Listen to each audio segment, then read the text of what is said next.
O nosso estudo chamado Novas Estratégias Imunomoduladoras para Doenças Inflamatórias Crônicas, Componentes Dietéticos, Bactérias Láticas e Plantas Recombinantes, envolveu pesquisadores da Universidade Federal de Minas Gerais, UFMG, eu mesma, Ana Maria Caetano de Faria, Tatiane Uccelli Maioli, Sérgio Costa Oliveira, Vasco Ariston Azevedo, Denise Carmona Cara, Ana Lúcia Brunial de Godard e Anderson Miyoshi.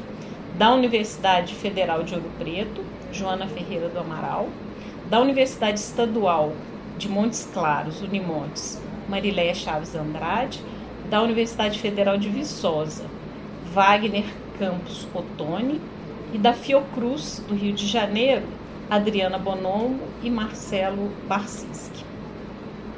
A mucosa intestinal é a maior superfície de contato do corpo com o meio externo, e ela entra em contato contínuo com antígenos da dieta e da microbiota comensal, que habita o intestino.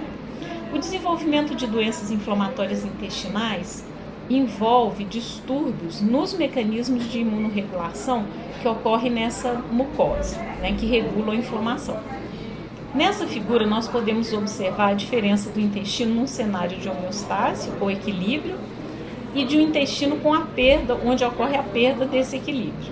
Na situação de homeostase, a absorção de nutrientes e o convívio com as bactérias da microbiota do intestino ativa mecanismos que chamamos de imunorreguladores, porque eles não desencadeiam inflamação e até impedem que a inflamação ocorra.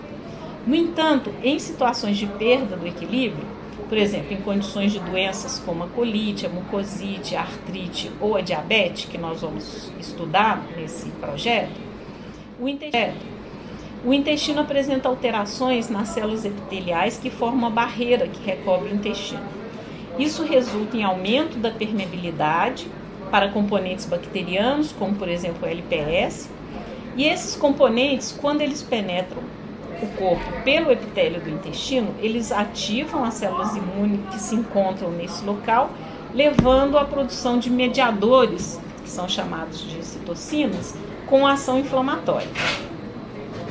No entanto, a mucosa intestinal apresenta um potencial terapêutico para o desenvolvimento de estratégias imunomoduladoras, exatamente porque em homeostase são esses mecanismos que predominam, e essas estratégias imunomoduladoras podem ser utilizadas para controlar doenças inflamatórias.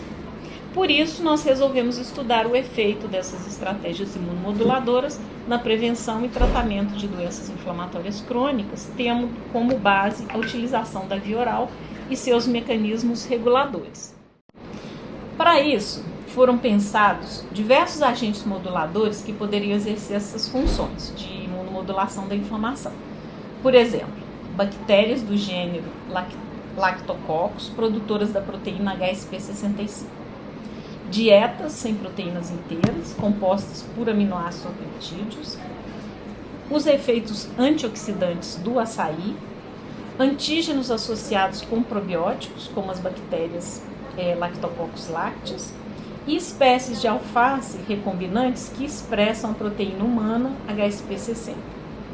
Agora vamos dar uma olhadinha no que os nossos pesquisadores desenvolveram. Eu, Ana Maria Caetano de Faria, junto com os meus estudantes na UFMG, nós observamos que, ao fazer um tratamento oral com as bactérias Lactococcus lactis, produtoras da proteína HSP65, em camundongos, ocorre um aumento das células T reguladoras que produzem a citocina imunomoduladora IL-10, prevenindo o desenvolvimento da artrite reumatoide no modelo experimental, por exemplo. Além disso, nós observamos que existem várias alterações e anormalidades na mucosa intestinal de camundongos que desenvolvem espontaneamente o diabetes tipo 1, que é uma doença autoimune muito comum, na qual as células produtoras de insulina no pâncreas são destruídas por células imunes. E as alterações são, por exemplo, na mucosa intestinal, a presença de um perfil inflamatório muito mais elevado. É importante dizer que essas alterações no intestino desses animais precedem o estabelecimento da diabetes tipo 1, ou seja, elas são anteriores à doença.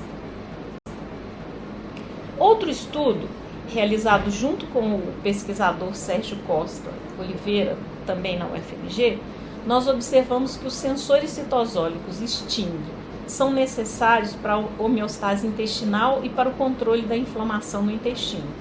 Quando nós comparamos animais geneticamente deficientes para o receptor Sting com animais que têm esse receptor, ou seja, animais selvagens, observamos que os camundongos deficientes apresentam defeitos nos mecanismos protetores da mucosa intestinal, incluindo, por exemplo, diminuição de células caliciformes, que são células produtoras de muco, diminuição da produção do muco e níveis mais baixos dos anticorpos do tipo IgA no intestino. Além disso, esses camundongos foram altamente susceptíveis à indução de colite, por exemplo. E também tiveram uma mortalidade muito maior quando desafiados com uma infecção entérica por Salmonella typhimurium. Junto com a pesquisadora Denise Carmona Cara, também na UFMG, observamos que o consumo de uma dieta contendo aminoácidos livres, ao invés de proteínas inteiras, ela exacerba a colite em camundongos. Isso acontece devido a um aumento dos níveis dos anticorpos IgG no soro, aumento da permeabilidade intestinal, assim como o aumento dos níveis de citocinas inflamatórias, como IL-6, IL-17A, e também com uma maneira de compensar citocinas anti-inflamatórias, como TGF-beta e IL-10.